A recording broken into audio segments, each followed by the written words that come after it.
Digging right in, we actually have a Daily Wire article. We have special counsel Biden fully retained disclosed classified materials, but no charges warranted. So now, let me get this straight. We are going to try to charge Donald Trump in a classified document scheme, but then we don't want to charge Joe Biden in the same exact scheme. It does not even make any sense, even though Joe Biden had a lot more documents than Trump, because of the fact that even if he didn't even have more documents, he was just keeping it inside of his garage with his Corvette. Trump was not keeping it inside of his unlocked garage that his degenerate son had access to. No. And Trump never had Chinese officials come to his house personally at all. So I'm just not understanding what the same thing is here. So if they're going to drop one, they can't drop, they have to drop the latter. If they're going to drop Joe Biden's, they have to drop Trump's. And if they're going to drop Trump's, then they have to drop Joe Biden's. So you see what I'm saying here? You can't have one without the other. It does not make much sense. Moving with the article. The special counsel investigating President Joe Biden's handling of classified materials said in a report released on Thursday that it had no criminal charges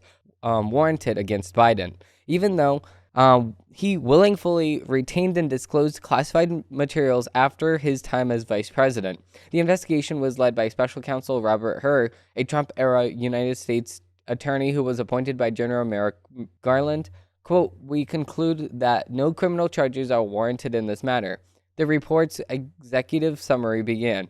"We would reach the same conclusion if the Department of Justice policy did not foreclose criminal charges against the sitting president." Quote, "Our investigation uncovered the evidence that President Biden willfully retained and disclosed classified materials after his vice presidency when he was a private citizen," the report concluded. These materials included 1. Marked classified documents about military and foreign policy in Afghanistan, and 2.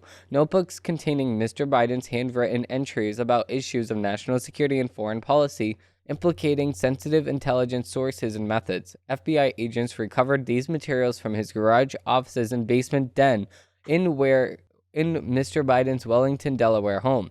The report said that marked classified documents about Afghanistan, which included classification markings up to the top secret sensitive compartment information level. "We found in Biden's garage in Delaware, notebooks containing classified information were discovered in the basement den of Biden's Delaware home. Some of the classified documents that were found at the Biden Penn Center were intelligence assessments on Iran and were related to Obama administration's Joint Consecutive Plan of Action, otherwise known as the Iranian nuclear deal.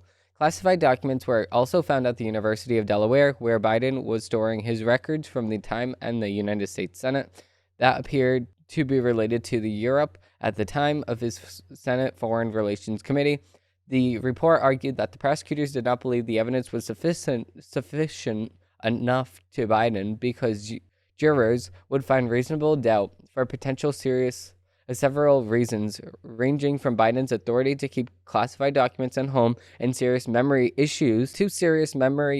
Okay, so they're going to sit here and try to play two things at the same exact time. They're going to try to say, oh no, well, Joe Biden, he's senile, he doesn't remember anything, that's why he took the documents home. And then at the same exact time, they're going to turn around and they're going to say, well, Joe Biden, he's the most competent man I know, and he got this thing in the bag, and he's going to win the presidency, and he's as sharp as ever. It's like a sharpened pencil, my guy. He knows how to exactly do all of these things and more that Trump can do, but that's not true at all. It's definitely not true. If you are trying to use two different sides in the court of law, it does not make any sense here.